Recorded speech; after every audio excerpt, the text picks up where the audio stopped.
Welcome, ladies and gentlemen. Welcome. Good afternoon. It's terrific to have you here at this ProsTIC Preceptorship meeting, and what a terrific opportunity when we've got a consumer event here today. For those of you I'm yet to have the pleasure of meeting, Jeff Dunn is my name. I'm here with the Prostate Cancer Foundation of Australia, as are a number of other people in the audience and online, and it's terrific to be a part of this.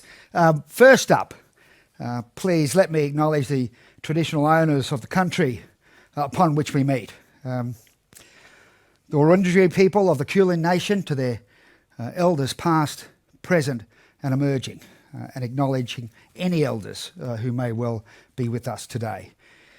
This is a joint educational session. So we have those of us in the room here today, and terrific to see you here, some old friends. Lovely to see you here. And of course, those of you out there who have logged on and are joining us virtually. So it's terrific to have you here. You know, it's been a big couple of days for prostate cancer nationally. Not only have we had this meeting, and it's been sensational, and the feedback, and I'm looking at Michael Hoffman now and Arun and Renu, it's been a terrific meeting. The feedback already is pouring in. It's been educational and fun, and people have taken the opportunity, I think, to engage face-to-face, for some probably for the first time in 2 years. But in addition to that, you know, there were some important announcements in the federal budget in relation to a hard-fought review of prostate cancer screening guidelines we've been looking for. And of course, we had a listing of a new drug, Lynparza, yesterday, which makes a great big day, big couple of days for prostate cancer. So it's fantastic to have you all here for this session. At the end of the session, there'll be opportunities for each and every one of you to ask questions. Those of you joining us, if you look online, if you look in the bottom corner of your screen, you'll see a box where you can ask questions. And for those of you in the room, behind me, behind me there's a QR code.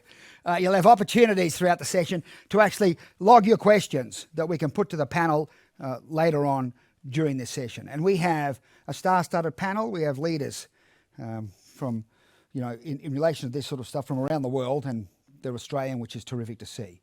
So please take advantage of the QR codes and log your questions. Let's get on with it. Our first speaker this morning is Associate Professor Arun. Professor Arun. He's an internationally recognised medical oncologist. He's involved with urological cancers. He's got a particular focus on prostate cancer, and he's going to be talking to us about the general landscape of metastatic prostate cancer treatment. Please give him a round of applause. Welcome, Arun.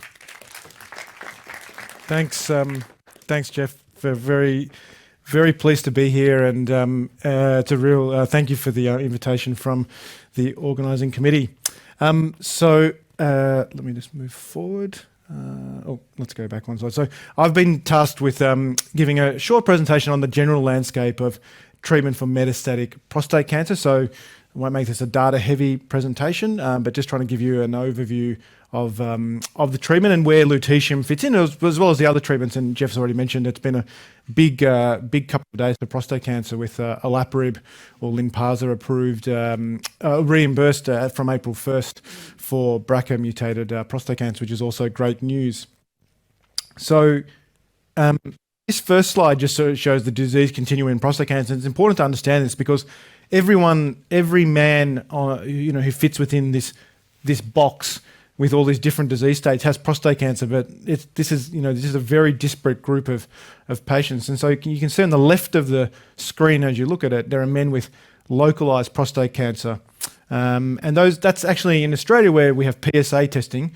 90% of men, 85 to 90% of men present with localized disease.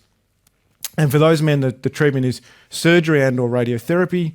Approximately 2/3 will be cured with that. A third will relapse after their initial surgery or radiotherapy with a rising PSA and or metastatic disease. And they make up about 50% of all deaths from prostate cancer. But if you look a couple of boxes across, there are men who present with says clinical metastatic non-carcinogenic disease. So those men who present with metastatic disease as their first presentation, or de novo metastatic prostate cancer.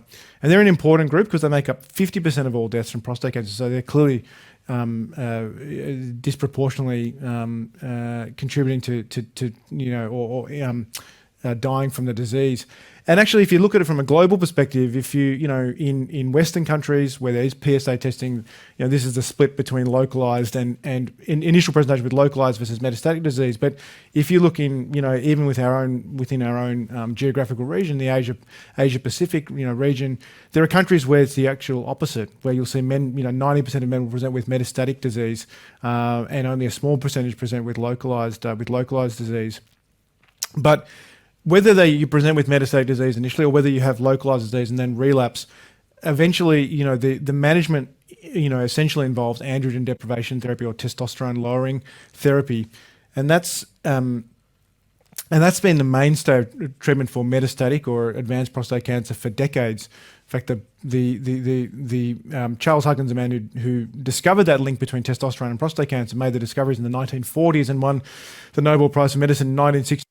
We've been doing that we've been doing androgen deprivation therapy for a long time, initially with surgical castration and more recently with medical castration. And the reason that works is because testosterone feeds prostate cancer.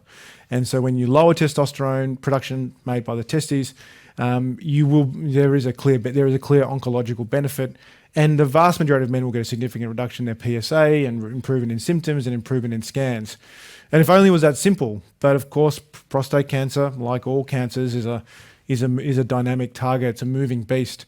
And so inevitably a small percentage of the cancer cells find a way to survive despite the low levels of testosterone. And that's when you develop this condition known as castration-resistant prostate cancer, or in the sort of not that long ago we used to call it androgen-independent prostate cancer or hormone-refractory prostate cancer, thinking that actually hormonal signaling was not important in those men, but actually, as you'll see from the list of therapies that we use, it actually is still very important. So one of the key points to make with treatment of metastatic prostate cancer is that until not that long ago, there actually wasn't much treatment. So we made that we've been using androgen deprivation therapy, ADT. I won't use too many acronyms. Jeff's told me not to use too many acronyms. Androgen deprivation therapy for a long time, as I've said, surgical and/or medical castration. And then for 40, 50 years, there was no development. Part of the reason was because people were concentrating on developing drugs that didn't target hormonal pathways because they thought that hormonal signaling wasn't important, even though it clearly is. But if you look at 2004, so, what's that, 40 years after Charles Huggins won the Nobel Prize for Medicine for the link between testosterone and prostate cancer, there was really only 2 approved drugs in advanced prostate cancer: mitoxantrone chemotherapy, which had no survival benefit, and docetaxel, which had a modest survival benefit for metastatic castration-resistant prostate cancer. But if you then fast forward to 2021, you can see there's a whole array of treatments now. All of these have to be given with androgen deprivation therapy, so you still have to keep giving that.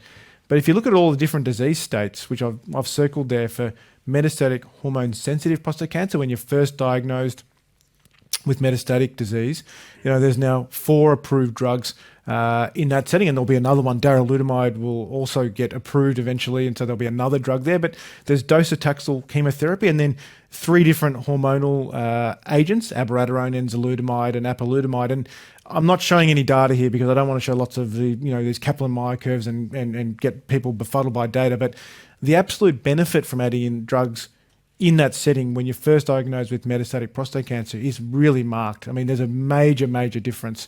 And, and so hitting prostate cancer hard early is important. If you then look at men who've got castration-resistant prostate cancer, even without metastatic disease on conventional imaging, there are 3 approved hormonal drugs in that setting, all of which prolong overall survival. And then in the metastatic castration-resistant prostate cancer setting, there's a whole array of drugs now: docetaxel and cabazitaxel chemotherapy, abiraterone and enzalutamide, the hormonal agents, radium-223, which is not used a lot in Australia, but more in the US. So another radionuclide, Sipuleucel T, which is an autologous dendritic cell vaccine, which really has never been approved outside of the US. And then, now olaparib and rucaparib, which are PARP inhibitors. And so now, as we've said, in Australia, we've actually got approval and reimbursement for olaparib for men with BRCA1 or 2 altered prostate cancer. So a whole array of agents that in 17 years is a long time. But if you think about the time it takes to make discoveries and get drugs through, clinical trials into the clinic, in a way to have all this development is really remarkable. And every single agent on this slide prolongs overall survival in phase 3 trials. And so one of the things, that's remarkable is that, until quite, in the past sort of 6 months, darolutamide was reimbursed for non-metastatic castration-resistant prostate cancer, and olaparib has now been reimbursed for metastatic castration-resistant prostate cancer. But between 2014 and 2021, there was no, I think I'm right in saying there was no reimbursements for drugs from the PBS in prostate cancer in Australia, despite all of this overall survival data and despite all the great advocacy of organisations like PCFA, which is just remarkable and actually shows you that at a government level that men's health is neglected. And and if you did the same thing with breast cancer, it'd be a stark difference. When drugs get through breast cancer trials, they get not only improved, they get reimbursed much quicker than than they do with prostate cancer, which is great for breast cancer, by the way, but is actually a real disappointment for prostate cancer. But I think we're starting to see the wall come down now with these last two reimbursements, and we hope that will actually improve. And then, of course, if we now do 2022, we've got Lutetium PSMA 617, which in Australia we've got a slightly different, of course, model for using these drugs, but I've said it's approved based on the FDA approval. So that's where Lutetium PSMA sits in the metastatic castration-resistant setting, third line after men who've had prior docetaxel, and then a hormonal therapy such as abiraterone or enzalutamide or apalutamide. So that's where it sits right now. And for those of you who've attended the past 2 days and seen all the talks, there are now trials moving forward in this sort of metastatic hormone-sensitive space and earlier in the castration-resistant space to see whether the lutetium will also be beneficial when used earlier. And so that's and in Australia we're leading many of those trials, which is very exciting. So I think you'll see Lutetium PSMA potentially moving up sort of moving forward in the treatment paradigm in the future. But that's where it sits. That's where it sits currently. So what's so just the final slide before I hand over. Where are we now with the treatment of metastatic prostate cancer? Well, there's been, I think you can see, a rapid expansion in the treatment options available for advanced prostate cancer, and long-term disease control and survival is achievable. One of the reasons why our clinics are getting busier and busier in prostate cancer is because there's a lot of men living a lot longer, which is terrific. And achieving survival that we never would have thought was possible with advanced prostate cancer. There's no doubt that Lutetium PSMA is a very exciting addition to the therapeutic armamentarium. But as we were talking about in this morning's MDT session, it's very important that we don't use it as a means for replacing existing therapies. As you can see, there's many therapies available, and we have access to many of those, chemotherapy and others that we need to use. It's also true that treatment resistance for all these drugs remains a huge challenge, and until we can actually, the holy grail is to try and cure metastatic prostate cancer, and until we can do that, we need to keep developing better treatment options. So with that, thank you for your attention and look forward to the Q&A later. Thanks, Aaron. Thank you, sir. Just a reminder, I can feel question energy. If you've got questions, we've got a panel later on with world-leading experts on it. So save your questions, use the QR code, and we'll get to them later on. We've only got 90 minutes, and we've got a lot to cover, and we need to focus on consumer stuff. Our next speaker is none other than Professor Michael Hoffman, a nuclear medicine physician, a physician scientist, and a centre director. He does it all. Give him a round of applause. Thanks, Jeff. I think I need a clicker. Must be this one. That one, yep. So thanks for coming today. Actually, I was looking at the budget on Tuesday night, hoping to see an item number for PSMA PET-CT, yes. And I scoured it, and it wasn't there. So I was a bit disappointed, but I got a rumour. Have you heard this rumour? Rumour is that it's going to be on the MBS July 1. So it was actually, I think there was a previous budget like late last year, which is not published, and it was actually buried in there and no one knew about it, like not the Nuclear Medicine Association that applied for that rebate. So it will be funded July 1. Rumoured. Don't tweet it. It's only a rumour. It's only a rumour. It's not public knowledge, but you heard it here first. What is PSMA? Might just go back a slide. So it was World Theranostics Day 3 days ago, and we celebrated the 81st anniversary of the first administration of radioactive iodine for treating thyroid cancer. And the principles with PSMA theranostics are pretty similar. And we put together this video at Peter Mac, which I'm going to play What so that I is get a little bit of a PSMA break. theranostics? Prostate cancer that has spread elsewhere can't be removed with surgery. But these cancers have a unique marker called prostate-specific membrane antigen, or PSMA. PSMA is found only on the surface of these cancer cells. PSMA theranostics uses this target as a way to treat the cancer and reveal its location anywhere in the body. Our chemists start with a molecule that binds only to PSMA. In a special lab within the hospital, a radioactive particle, gallium-68 or fluorine-18, is attached. Once injected, it travels through the patient's body, binding to cancer cells. This type of radiation has no effect on the body, but it can be seen by a PET-CT scan. On these scans, prostate cancer cells light up wherever they are in the body. If suitable for treatment, chemists attach a different and more potent radioactive particle called Lutetium-177. Lutetium is strong enough to destroy cancer cells. This treatment is injected, and again, the molecules travel through the body, searching out cancer cells wherever they are. They bind to PSMA on prostate cancer cells. This radiation affects an area of just a few millimeters, destroying tumours and minimising any damage to normal healthy tissues. Doctors monitor the effect on before and after scans. It's not a cure, as in most cases the cancer cells eventually return. But this can improve the quality of life and extend life for men with advanced prostate cancer. Peter MacCallum Cancer Centre is at the global forefront of developing this new technology. The Prostate Theranostics and Imaging Centre of Excellence, ProsTIC, at Peter Mac is accelerating this research and developing new theranostic approaches to further improve patient care and outcomes.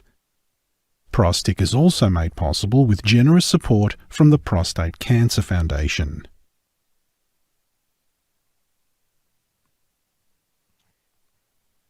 So in Australia, PCFA have really been pivotal in funding our research into this, both on the imaging side.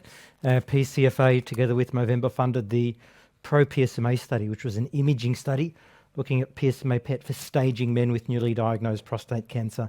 And that's a large study, which was run at 10 sites around Australia, has led to the funding of PSMA PET, hopefully July 1, and has also funded critical studies of the therapeutics. And this is some data from the first study done at Peter Mac. And these images are fairly self-intuitive. And that's the great thing about PSMA PET scans are, it's very easy for a range of medical specialists and patients to understand these scans. And here's a example of one of the patients in this slide. And it's important to note that this is not representative of all patients. These are sort of the patients that have had the better responses, which is probably around sort of 20% of the patients that really have these excellent responses. This patient had progressed after docetaxel, enzalutamide, abiraterone and carbazitaxel. That's really every treatment option. And after a few cycles of lutetium, this is the PSA graph over time, and it was rising very quickly. This patient had a lot of back pain from that node in the abdomen that was growing. And after 3 cycles, PSA became undetectable, which is quite astounding in this fourth line setting. But as noted in that little video presentation, this is not a curative treatment. And eventually the prostate cancer comes back and PSA starts rising.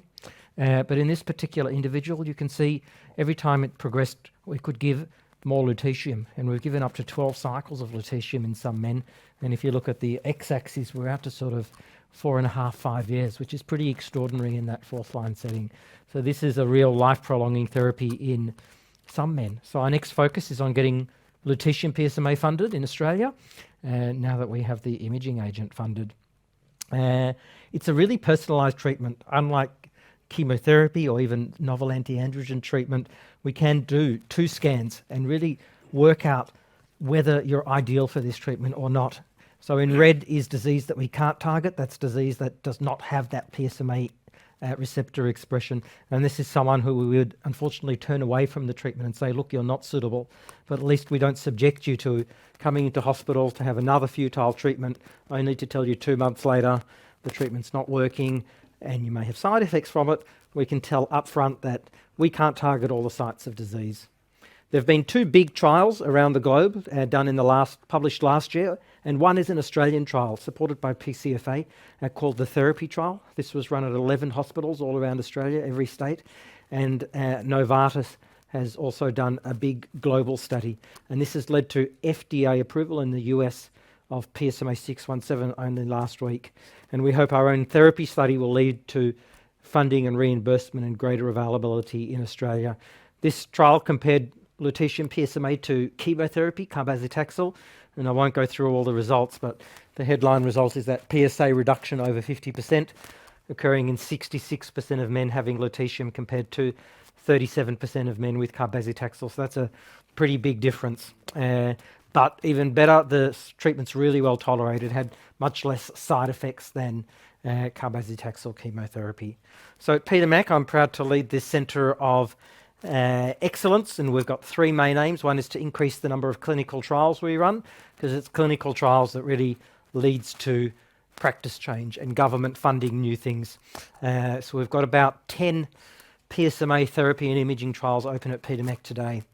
We're doing some discovery research in the labs to try to find some next generation targeting molecules using this theranostic sort of principle, and also education and leadership, which is really this conference. So we do need to do better, because despite lutetium PSMA, it's not curative, so we're trying to bring it back earlier, and we're also trying to combine it with other treatments. So you're supporting a trial combined with immunotherapy, which will be run right around Australia, and we have a number of different trials to really explore this better.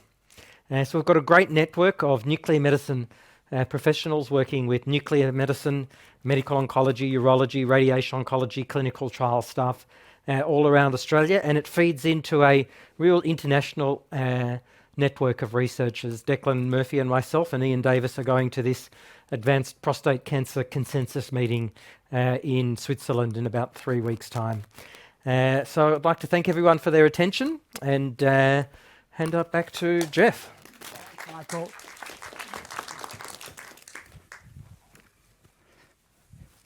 Hey, thanks, Michael. We appreciate that. It was terrific. And it is, we've heard from Aaron and we've heard from Michael, and we really do have world leaders here today, and it's terrific that they're Australians. Well, those couple of Victorians, I'm sure there are some in Queensland. But it's terrific that in Australia we are leading the world in this stuff. And I've got to say, congratulations to Arun and Michael, because they did pretty well with the no new acronym rule, because this is a consumer session.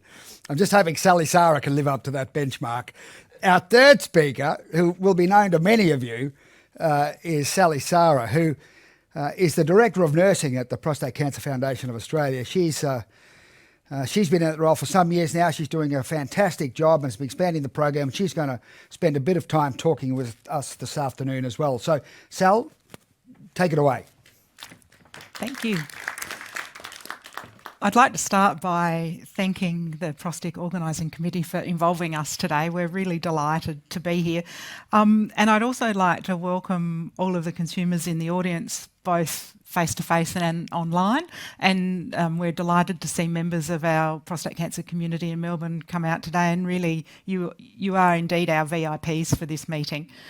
It goes without saying that being diagnosed with prostate cancer is a major life stress for men, for their families, for their communities. There's a ripple effect into workplaces, and it also puts a significant strain on the health system, with over 18,000 men in Australia diagnosed every year, and at the moment over 330,000 men living after a prostate cancer diagnosis in Australia, and sadly still over 3,000 deaths a year, which is really 9 a day, which we feel is way too many.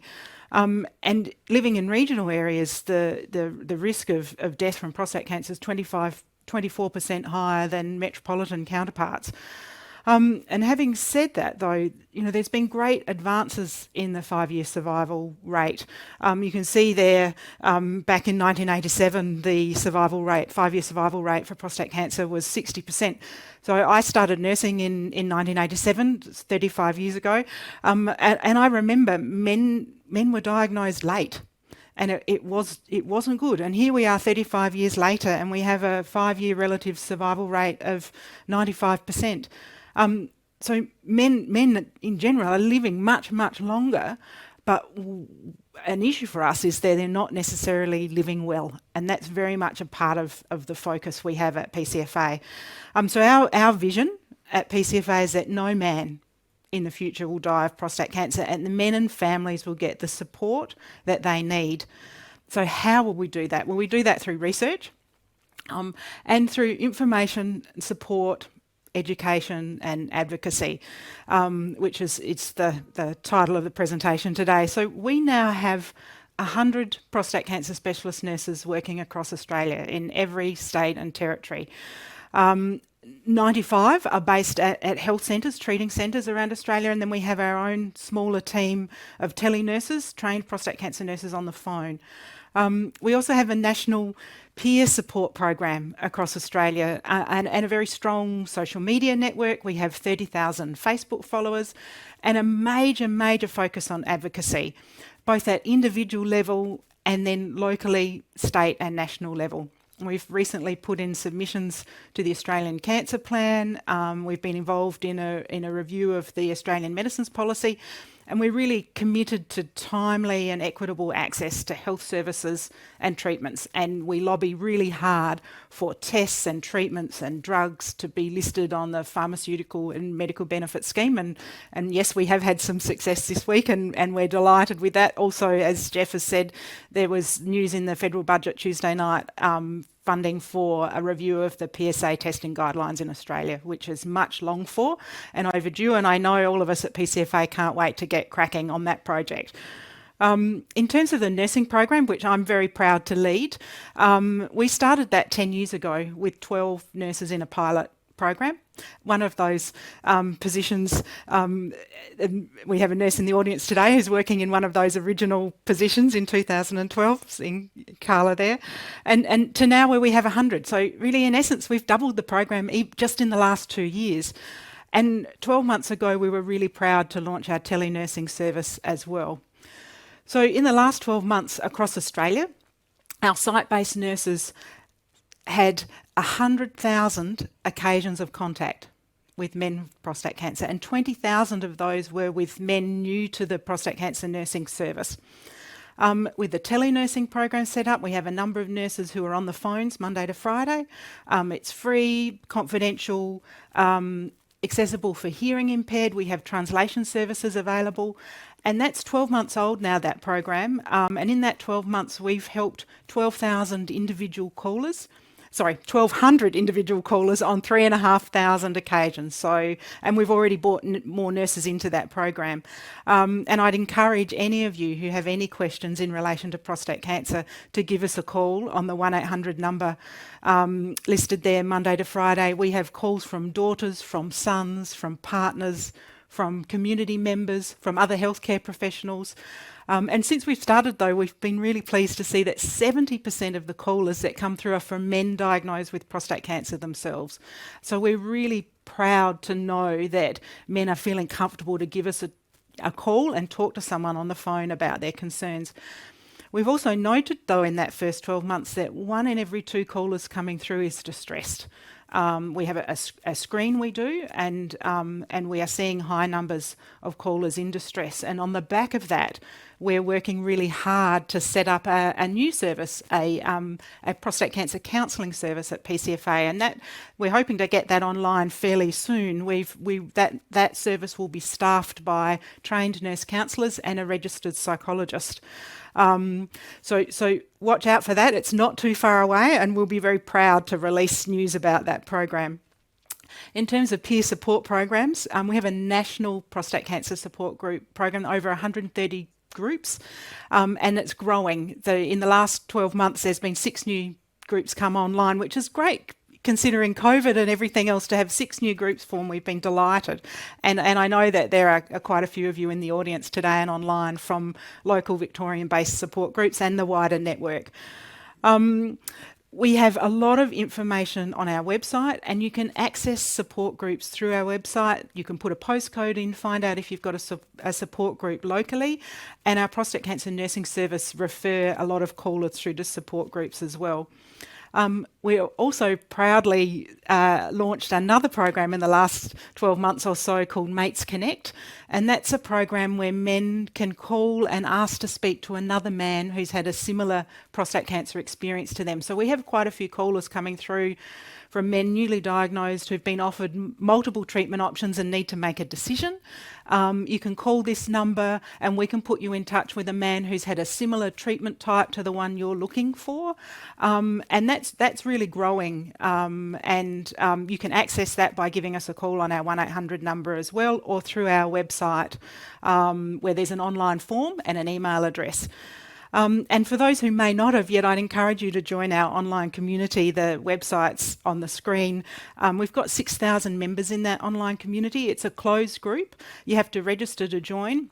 And men and partners talk to each other in that closed forum. So you can get on there and you can read what other people are saying to each other, advice that other men and partners are giving each other. And there's a lot of blogs and video galleries and a lot of educational resources in there as well.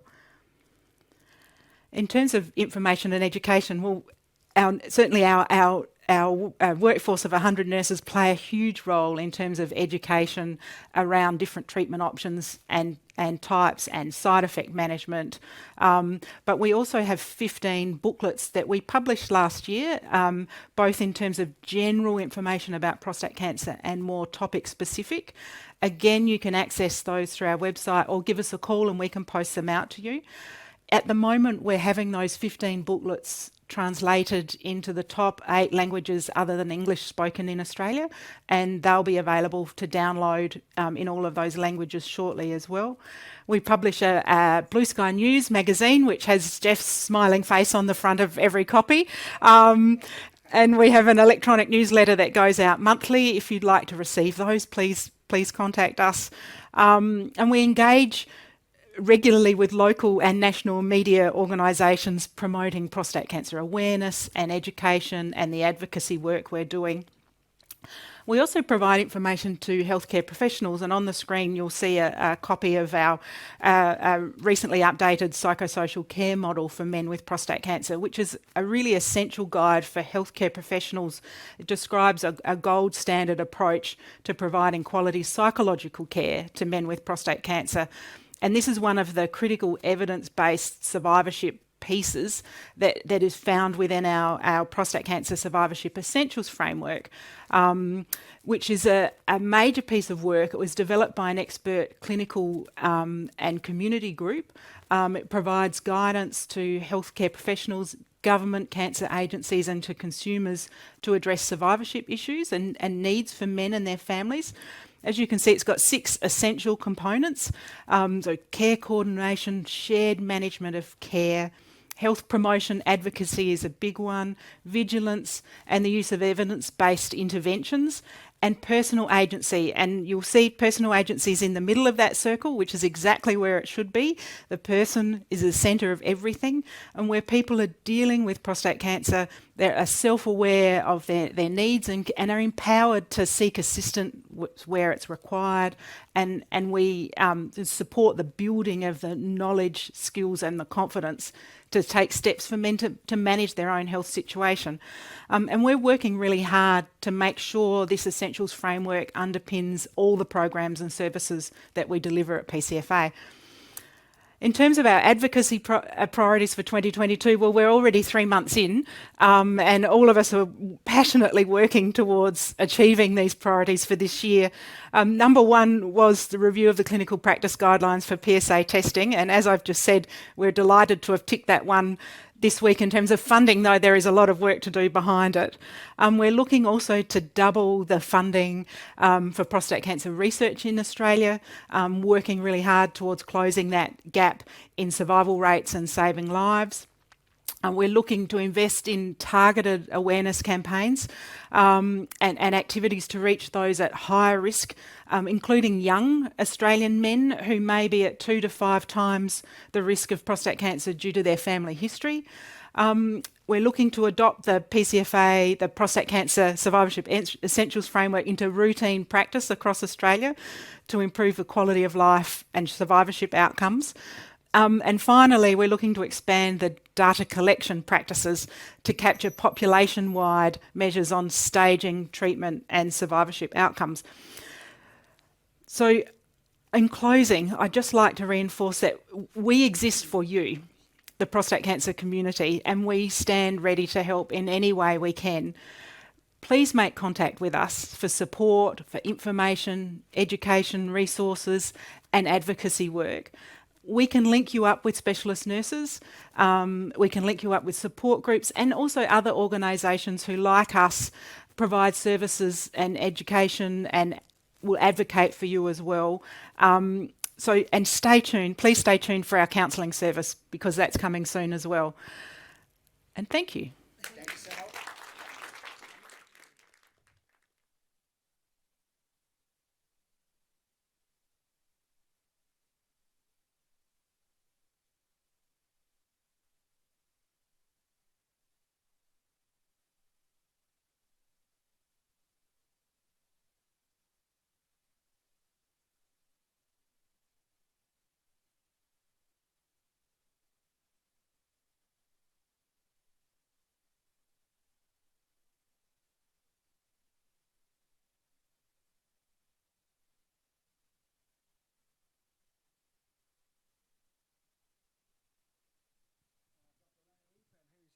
Consultant psychologist. Did I unplug?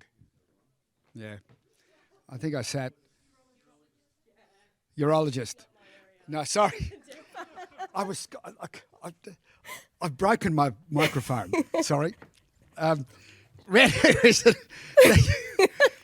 she's going to help us with our question and answer with our consumers this afternoon. And Renu, I might let you do those introductions. Okay. That's okay? That's good. I'm going to just... Do you mind if I... Can I also say, you. Renu and I haven't rehearsed, so we want big marks for spontaneity. If you can help us out with that. Thanks. Thank you, Jeff. It's wonderful to be here, and we've had such a great 2 days of hearing the science and the data. We've heard about long-term disease control and survival, but at the end of the day, we do what we do because we're passionate about taking care of our patients. And like Sally said so wonderfully in her talk, your experience and your quality of life and the entire journey you've had with these treatments is what's really important for us. So I really want to thank our two guest speakers today who are joining us, Mr. Johannes Kerr and Neville Bird. And we heard from Neville yesterday at the conference and it was wonderful. So I really want to thank you both for being here and offering us a unique insight into your experience of PSMA theranostics.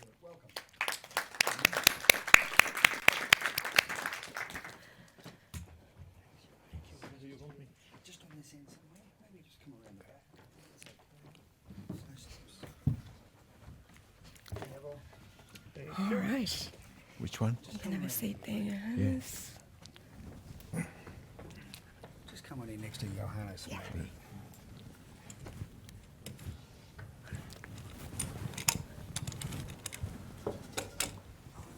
Okay, fantastic. All right, so I have a list of questions here, but we're really going to be directed by you guys and what you sort of want to talk about. But I'm going to put the first question to Neville here. Neville, you were screened for the therapy trial back in 2018. We've all heard about the therapy trial. It's comparing lutetium PSMA to chemotherapy, cabazitaxel. How was that experience, knowing that you might be randomised to either lutetium or chemotherapy? Can I start by commenting on a saying that I use around the house at home, which my wife absolutely hates, incidentally? And that is this: expect the worst, hope for the best, and take what comes. I've been on this cancer journey since 2001, nearly 20 years. I've gone long past the stage of telling people what to do. I've been beautifully and ably treated over the years, and I can't really say that I do anything else other than rely on my oncologist who looked after me for 16 years, and the professor over here who started taking me over recently. Wonderful, wonderful, Neville. So maybe I'll put it to Johannes. Your experience was a little bit different because you received lutetium in an off-trial setting. Yeah. And how did you find that compared to other treatments that you've received, like chemotherapy? Well, my chemotherapy was not for prostate, obviously, but for a non-Hodgkin lymphoma, Waldenström. I'll briefly describe it. I had 12 courses of treatment over 10 years, and each course consisted of 3 to 4 days, so that works out an average of 5 days per year, which is manageable. The therapy did its trick. I got rid of my Waldenström. I'm now in remission for about 3 years, and that's okay. But there is a trade-off, and the trade-off was a destroyed immune system, which requires me now to every month have a globulin infusion, which takes a long time. That's for life. If I didn't have that, I would succumb on infections and that sort of thing. So it has worked, but it was not easy. And when I compare that journey with the lutetium one, the lutetium one is a lot easier. My problem with chemotherapy was extreme fatigue and, of course, the immune system problem. Was there a difference actually going through the treatments on a day-to-day basis between the chemo and the lutetium? Not really, no. It was all finely organized, and no. I tend to compare chemotherapy with a blunt instrument with a lot of collateral damage, whereas lutetium is finely honed with a minimum of collateral damage. I think that was beautifully put, don't you think? That was brilliant. Thank you. All right. Neville, you also received chemotherapy prior to getting lutetium PSMA. That was docetaxel chemotherapy because, of course, the therapy trial was for patients who had progressed after docetaxel chemotherapy. So can you compare the two? What was it like receiving the docetaxel compared to receiving the lutetium? I think that the treatment was equally invasive. Basically, it's an injection, but the side effects, there's a vast difference between the two. I agree with what Johannes has just said. I lost weight. Can I say that 3 or 4 years ago, just prior to lutetium, if you looked at one of those charts as to what your weight and your height should be, according to my weight, I should have been 24'6". After combined treatments and in particular chemotherapy, I've lost 35 kilograms, which everyone tells me has been actually pretty good for me, and I feel better.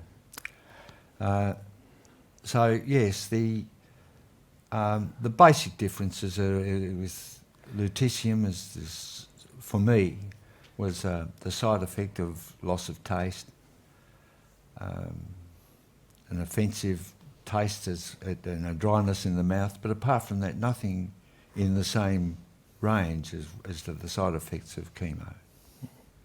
Yeah. Agreed. And Johannes, I mean, it sounds like while you were going through the lutetium that you tolerated that all very well. I did.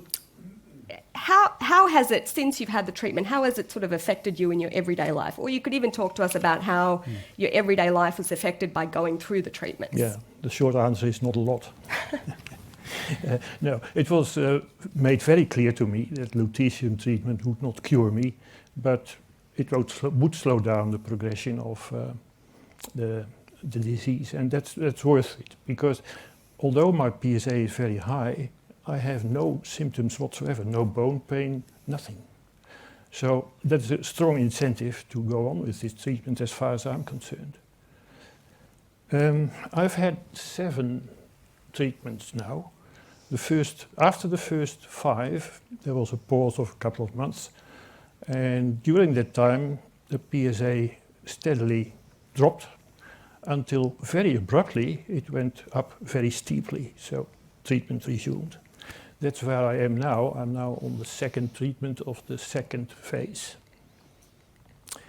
Side effects? Not really. Blood count is affected, in particular my platelets, which is a bit of a concern, but that's a relic of my Waldenström chemotherapy. Dry mouth. Dry mouth is an issue. I suffer from that very much, as you can hear. The problem with dry mouth is it's not just the inconvenience with speaking and eating, but there is a dental implication which I think is very important to mention. One of the functions of saliva is that it cleans the teeth and the oral mucosa. So if there is no saliva, that cleaning function stops. And the result will be root caries and periodontal disease. Root caries is not easy to treat because vision access is difficult. They're usually interproximally and difficult to see. Manipulation with instruments may frequently cause gingival bleeding, which doesn't help the dentist. So it has to be prevented, and it can be prevented. I found it out during my chemotherapy, when I also had a couple of episodes with dry mouth. What I did is I introduced myself to a very rigid and rigorous oral hygiene program, which consists of normal brushing, like everyone does. But in addition to that, I use interdental brushes and dental floss. And I must say, so far it has helped. So I would urge anyone who has a dry mouth with the very first symptom to start this regime. Because if you wait until root caries becomes apparent, then it's too late. Yeah. So start immediately. I think that's great advice, even for patients who experience dry mouth as a side effect of multiple other medications. Yeah. So it's very relevant. Yeah. And Neville, what about you? How did the lutetium affect you in your everyday life? Not at all. Not at all. Easy answer. Next question, he says. That was the key of the quick answer. Yeah. So, we recognise that when patients go through a prostate cancer journey, it's not just them going through it, their loved ones go through it, their family members go through it. Neville, maybe I'll put this question to you. How have your family been coping with it, and especially around the time of your treatment with lutetium?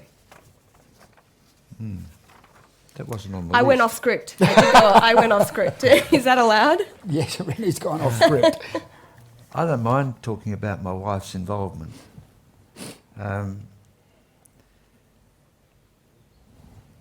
Throughout chemo, she was with me all the way through.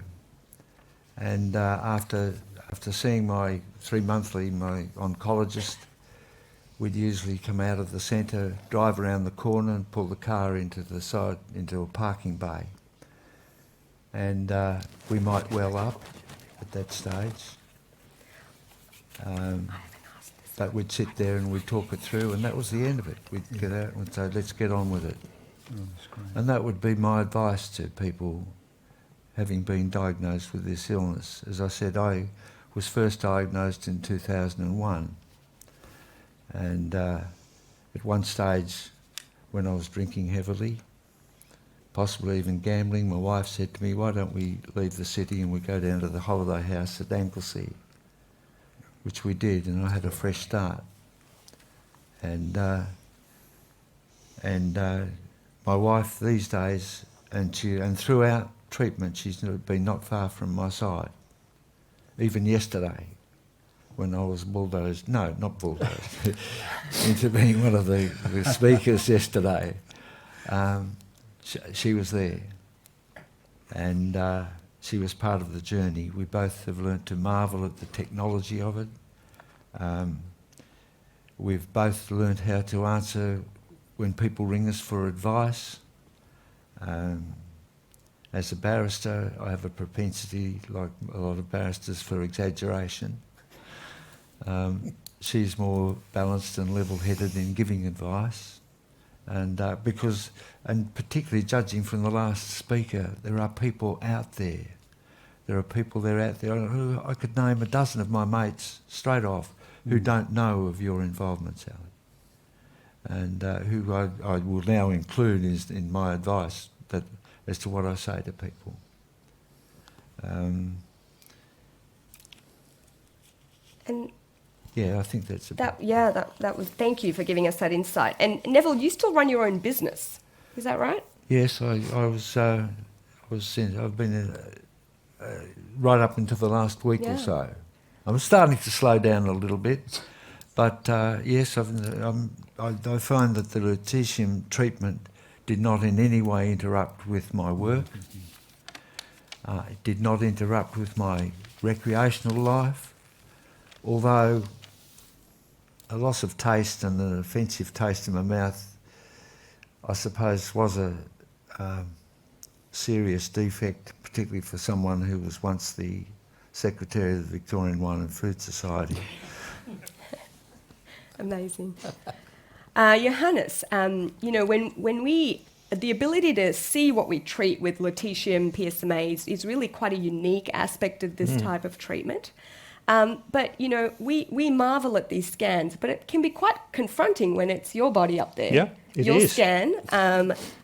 And how do you deal with that aspect of receiving treatment and getting your follow-up scans? Oh, that was easy, actually. The first one, the pre-treatment one, was indeed very confrontational because you see metastatic tumor everywhere in your body.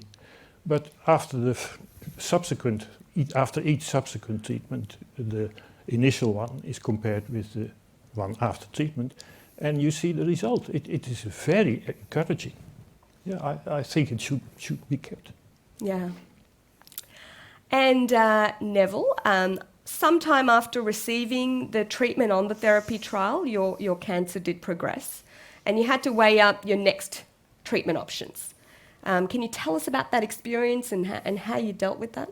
Look, I'll be quite frank. I didn't know that my prostate cancer had progressed, but if I did, my reaction would have been the same. I have enormous faith in the treaters, the people that I've listened to over the last 24 hours, and I would have said, look, it's in their department. I saw my role as a cancer patient as to being a compliant patient, like even in my practice as a personal injuries lawyer. I look for someone who might be there for a bad back or whatever, as to whether he's a compliant patient, and I looked at my treatment of prostate cancer in the same way. Yeah. Here, I fully agree with that. Good. Okay. Yep. Renu, thanks. And we just have a couple of minutes left, Neville and Johannes. We were just wondering, when we finish up, if there's some final comments you'd like to make from that consumer perspective. And Neville, you shared the importance of your family relationships and your wife in this, and Johannes, you spoke about tips around loss of taste and dealing with complications that might happen in your mouth. Are there any other final comments you'd like to leave our audience with today? Yeah. Don't wait with having your prostate cancer diagnosed. My first signs of prostate cancer occurred during my chemotherapy, and they were very mild. And I had other things on my head. So I decided to toughen it out, and that was the most misguided decision I ever made. Until in 2010. The problem became so severe that I had to go for treatment. But I waited too long, and that's not a good idea. Well, that's a terrific call to action, isn't it? And thank you for the reminder about remembering to look after our health. And valid for all things, isn't it? Not just prostate Not cancer, just but prostate. we find that No, men's sure. health really suffers, testicular cancer, bladder cancer. So I think that's, coming from someone who's been through the experience, that is a great piece of advice. Thank you. And Neville, last word? One of the things that you have to deal with at one stage, and we had to deal with it, is that my wife and I enjoyed a fairly comfortable, uncomplicated physical relationship. And that, of course, has gone by the board. And it took us a short time to come to the reality that it was a part of the game. When people ask for my advice, I say to them these days, look, live your life, try and be a part of the journey. One of the emphasis I said yesterday was be proactive in your treatment. And that's been a failing of my own in the past. And don't give up. Melbourne is a hotbed of advanced medicine, and lutetium is at the forefront. Incredible. I've heard it called a hotbed, but never for advanced medicine, I must say. Let's add that to the lexicon. Hey, listen, thank you. Can we please get a round of applause for these consumers? Seriously. That was wonderful. Thank you, fellows. I mean, terrific. And Renu, you can't leave. I'm going to start. Yeah, of course. Renu needs to say, what did I call you before? What did I say A you psychologist. were? Oh, sorry. Well. That's okay. It's You look- part of my job. Yeah, well, that's right. Did I say that? There's an affinity. You look smart enough to be a psychologist, I suppose. Come on out, fellows. Yep. Just while we do this, so we're heading now to our panel session. Yes, well navigated.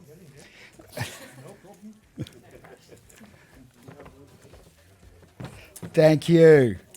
Actually, again, another round of applause, hey, don't you think? So we're now heading into our panel session, where we do have the opportunity to ask questions, and we have an illustrious group of people.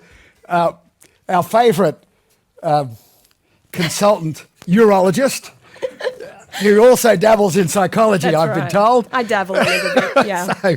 And it's probably better at it than... Anyway, she is terrific. We have Rennie there. Can we also get... Michael's back with us. Arun's back with us. Please come up. Sally Sara's back with us. I think we've met everyone except Shankar. Shankar, come on up. Shankar, please join us. Shankar's he works in radiation oncology. And I'll get him to talk about what he does in a minute. And Liz, you're joining us for this, aren't you? And Liz, I'm assuming everyone knows you, Liz. I think so. It's the same. Hopefully. And Liz, this is our panel.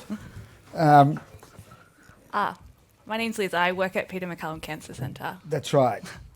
And then I've got to go over this side. No worries. And my name's Shankar Siva. I'm a radiation oncologist at Peter Mac with a special interest in stereotactic radiotherapy and oligometastatic disease. And the first question for the panel is, please explain stereotactic radiation therapy. Right, so it's a pretty exciting treatment, to be honest. It's one of these treatments that's a very focused type of radiation treatment, where it's very effective and very easy. It's only a couple of treatments.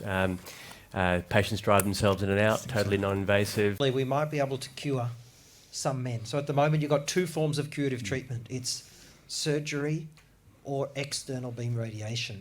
And lutetium, I mean, mechanistically, it's like external beam radiation. It's just a different way of delivering radiation. Shankar delivers radiation by blasting beams from an external radiation source into the prostate.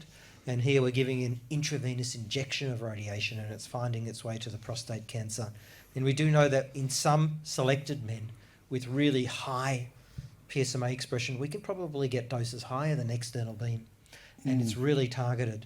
So it could be that used in the right group of men, that this is a new curative treatment. So instead of surgery, instead of external beam, you'll have an injection or two of lutetium and it'll cure you. But that's very experimental. You know, that's kind of blue sky. It's even pre-rumour. It's even pre-rumour. You should never have this done outside of a clinical trial. And there's no clinical trials even looking at that question yet. But this is work for the future. But it's exciting, though, isn't it? You know, because I mean, there are all of these options there. There's another. There's obviously great interest in lutetium PSMA. Just another question on that before we move to another topic. But talking about, I mean, is it a frontline treatment yet? When will it be called a frontline treatment? Well, Arun's running another trial as a frontline treatment. Maybe Arun wants to talk about that for a minute. Yeah, I mean, that's a good question. I mean, I think at the moment it is a late line therapy. I think its use earlier in the disease course is still experimental, and I think should only be done in the context of clinical trials. And we've got a trial called Upfront PSMA, which is looking at in men with metastatic hormone-sensitive prostate cancer, so newly diagnosed with metastatic disease, and they're getting the androgen deprivation therapy plus docetaxel, and then half the men get randomised to get 2 cycles of lutetium PSMA versus not.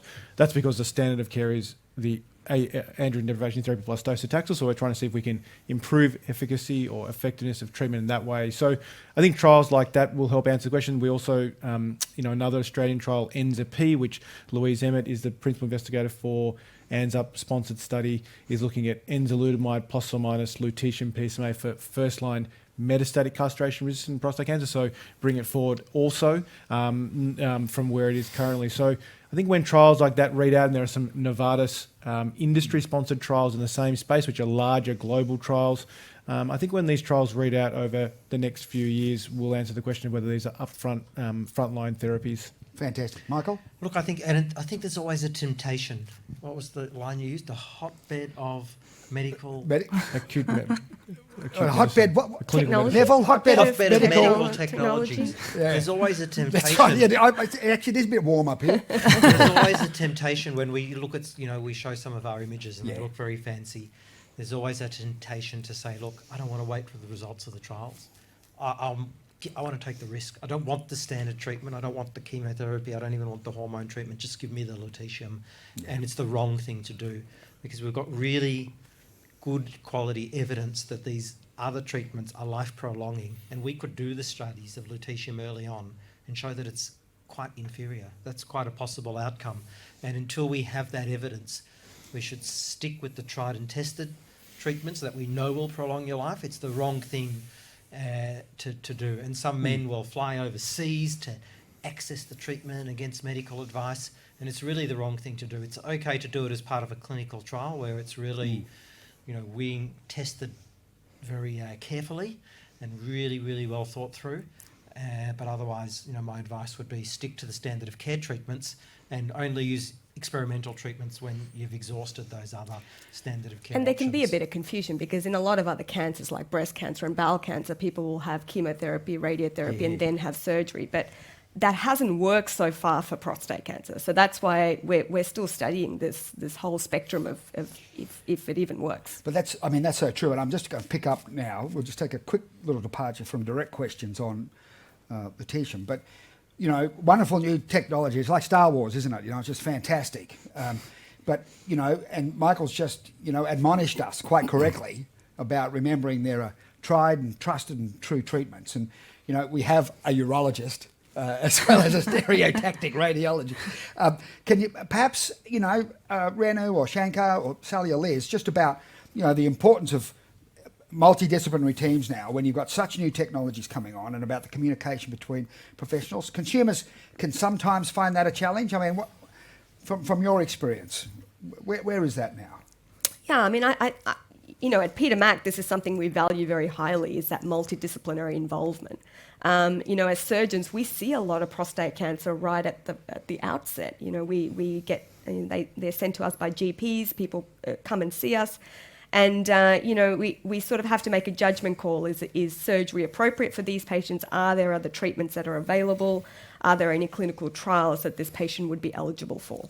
And so that's where, we all work together as a team to discuss patients and their images and determine what would be what are some of the options that would be appropriate for them. Yeah, here. Shankar, you have a view? Yeah, I agree. I think one of the important aspects that we value at Peter Mac is the multidisciplinary involvement. That includes the nursing staff, all the team, the nuclear medicine physicians, my surgical colleagues. It's a really important part of their care, and I think, as a patient, that's kind of the minimum standard you should expect as well. And I think for us, we're gifted that we have such excellent and thoughtful clinicians and researchers amongst our group. From my perspective as a radiation oncologist, we see patients that we treat from a curative aspect all the way to try to symptom control and sometimes the in-between stuff with stereotactic radiation as well. And it's really important that we do work as a group because as a group we know each other's our own strengths, and we are able to leverage off each other's strengths and offer in consultation with our patients the best treatment option and a kind of a shared decision-making approach. So that's probably the best thing that we can advocate. Just while we've got you there, Shankar, there is a question there, quite a technical one, which we probably won't get into the details, but it's talking about stereotactic radiation therapy when it's most efficacious and when it might be referred on, for example, to something like lutetium PSMA. Do you have any advice in regards to that? Yeah, interesting. We're trying to understand the synergy between stereotactic radiation and lutetium PSMA. We're developing a trial actually at the moment that we're hoping to open in the middle of the year through the ProsTIC group, which is investigating the addition of lutetium PSMA in an earlier setting with combination with stereotactic radiation. We're quite excited about that study. In general, I think they're not overlapping just yet. We do use this on occasion, a multidisciplinary aspect. Michael has presented a few times that with some of the earlier studies that some men are not eligible for lutetium PSMA because some of their cancers are taking up a different tracer called FDG, which isn't able to actually take up the radioligand from lutetium therapy. We can actually ablate that part of the tumour with external beam radiation, which is very effective. And in that way, we can make more men eligible for potentially life-prolonging lutetium PSMA therapies. So we have synergies, but a lot of it's not overlapping. We tend to be in an earlier space. Liz, just back to that multidisciplinary approach, from your experience, from that nursing perspective, wonderful new technologies being developed, great promise in terms of downstream, and we've got the tried and true methods. How's your experience from a consumer's point of view? It can be overwhelming, and I touched on it yesterday. People that have advanced metastatic prostate cancer often see multiple clinicians at any one time. So they might have a radiation oncologist, they'll have a medical oncologist, they'll see a urologist, and now we're adding in a nuclear medicine specialist. And I'm sure Sally will agree, the nurses are often a primary point of contact and a primary point of being able to break it down and provide the information as well. So I think as this therapy certainly becomes more available, nurses are going to be all over it, and we're already upskilling in that space as well. Here, Sal, anything to add? The only thing I'd add is that I think you might need to borrow. You don't seem to be making any noise. Because I can. Prostate cancer is really complex, and one of the challenges I feel for men and their families when they're having to make treatment decisions is understanding all the options, but also being part of the decision. And I think for some, their preference really would be for the multidisciplinary team or the Brains Trust to make the decision for them. But that's not really how we function anymore. And as healthcare professionals, the team includes you as well. And I'd just like to stress that if it is confusing, and we get confused, the nurses get confused too. We all get confused about terminology and sequencing, and so please don't be frightened if you don't really understand the options presented to you to speak up and ask questions. And that can be through your appointment with your clinicians or nurses like Liz at Peter Mac, or give us a call. And we don't mind how many times we go through it, but don't ever be embarrassed because you're confused across the different treatment options, because trust me, healthcare professionals get confused as well. So that I just wanted to reassure you it's quite normal. You are part of the decision-making process. It's really important that you're involved, and reach out if you need help. Cheers, Sal. Back to the teacher, Michael, perhaps if you still need the microphone. There's a question there about, the modern imaging and picking up incidental cancers. I mean, is that an option? Does it happen? And yeah, it's a great question. So the question is about if you have a PSMA PET scan and you might be lucky enough to pick up another cancer. Lucky. Does that happen? Lucky and unlucky. Lucky and unlucky. Look, the honest answer is, this is a problem with modern imaging, both CT scanning, MRI scanning, PET scanning of any type. It can be a blessing and a curse, because not every incidental finding is significant, and you may end up having a lot of other tests as a result of something else seen on the scan, biopsies, and it proves to be nothing. And that can cause harm. I have seen a patient firsthand die during a biopsy procedure. So merely the act of following something up can kill you. Not very likely, but it can happen. Likewise, you can diagnose something incidental like another cancer. And a bit like prostate cancer, it can be tricky to work out if a cancer is significant cancer or an insignificant cancer. An insignificant cancer, simply defined as one that during the course of the rest of your life, if you hadn't been diagnosed with it, you would have never known about it and you would have died of something else. Now, it's very hard to work that out. But if that was the case and you end up having a big surgical procedure, that's not in your best interest because you would have never known about it and you would have died of something else. And, if you've got a symptom, if it's causing you a problem, it's easy. It needs to be fixed. Now, if it's not causing you symptoms and in the next few years it's likely to cause a symptom, and if we can fix it early and we're going to cure you, then we want to know about it early. So that's the case with PSA screening and prostate cancer. But it's a really complex area and there's no easy answers. But I'm a bit of a conservative doctor myself, so I'm mindful that scans can cause harm. The mere fact of going for a scan, you can find one or two other things that are irrelevant that then sidetrack your life. You end up having more procedures, more scans, or even just follow-up scans. The anxiety of knowing there's something on the scan, we're not sure what it is. We're going to rescan you in 6 months. Could be significant, could be not significant. That can just cause anxiety. You may need to see your psychologist. Yes. Your friendly neighbourhood psychologist. I'm never going to live that down. Can I just say, I was anti-acronym for this session because it's a consumer session, but a good friend of mine who's moving to Melbourne soon introduced me to an acronym, and it was VOMIT. VOMIT, it's come from Queensland. It's coming. What does it stand for? Victims of Medical Imaging Technology. And it's just what Michael was talking about. So I've had a bit of vomit on me in the past, and that's how I got used to the term. But I think it's sound advice. And Jeff, we've got some live texting here. Declan Murphy somehow heard about this and said, Renew is my psychologist. So there's live... I don't know how... Tell him I'm going to start charging you. Well, I'm sure Declan is in fine hands. Yeah, that's right. And then if he gets a bit too much frequency, he's even better hands. That's right. That's why he needed to go on sabbatical. That's right, yeah. Michael, while you've got the microphone, because we're passing up and down, there's some other stuff about, how appropriate is Lutetium PSMA once it starts to spread a little. Perhaps just a bit of a talk about that. Yeah, look, I think the question is if it spreads to bones or vital organs, does it work? And that's the basis and the good thing about Lutetium PSMA.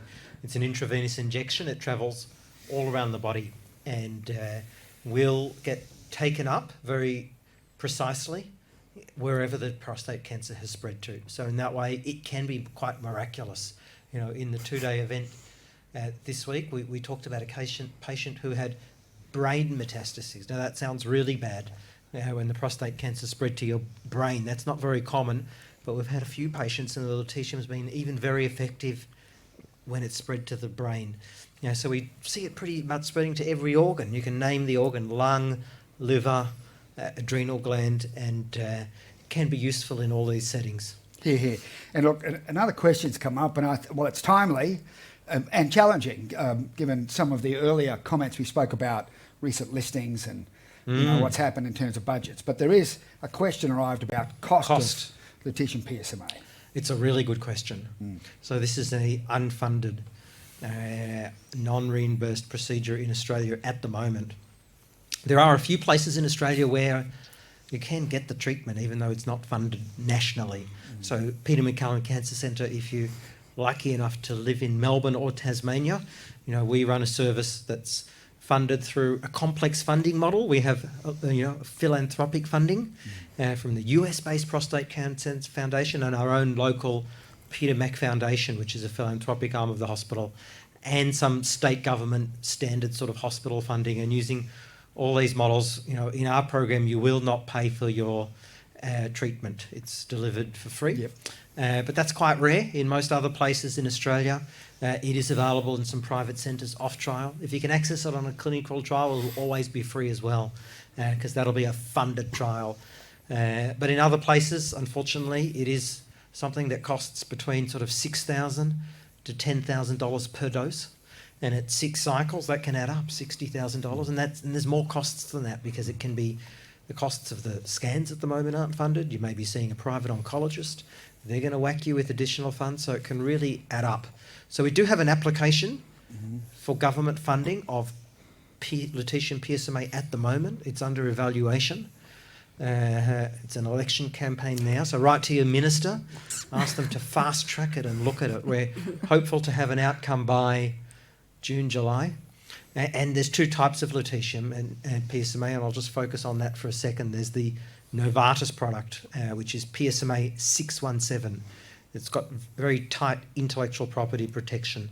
That's the one you do get at Peter Mac if you come for treatment tomorrow.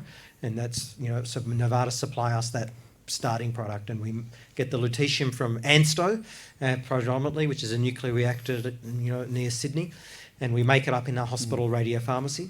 There's another version of it called INT, which is a generic version. Doesn't have IP protection, because Novartis, unfortunately, are going to charge a lot for this treatment, and it just got FDA approved last week, so a cost has just been put on this treatment in the USA, and it's around 60,000 Australian dollars per cycle in the US. So that's going to be 6 cycles, $60,000. Do the maths. It's going to be over $250,000 for a course of lutetium therapy in the USA. The maths is extraordinary. We treat 10 patients every Thursday at Peter Mac. So if it's $60,000, that's $600,000 of lutetium PSMA that we're making in Peter Mac once a week. It's extraordinary. But the real cost of that doesn't cost that much to make. But Novartis needs to recoup the billions that they've spent on doing the trials and buying the rights to this molecule. So we're asking the Australian government to fund the INT, the generic version, for around $7,500 per cycle. That's the request from government. So we hope they come back with a positive answer. That'll enable hospitals and clinics around Australia to give it in a fair and equitable way without significant out-of-pocket expenses. Thank you, Michael. We have got 1 minute and 7 seconds, or 6 seconds, 5 seconds, I could follow it, left. And because we're actually out there in the virtual world as well, we're going to have to finish on time. So what I might do, with your permission, is wrap the session up. We haven't been able to get to all questions, but we've got to as many as we can. A reminder that this session will be available on the website and will be shared, as will the contents of the previous couple of days for those that are interested as well. So certainly keep an eye out for that. And can I just ask you to please just join with me now in thanking our panel members. They've done a terrific job. Thank you.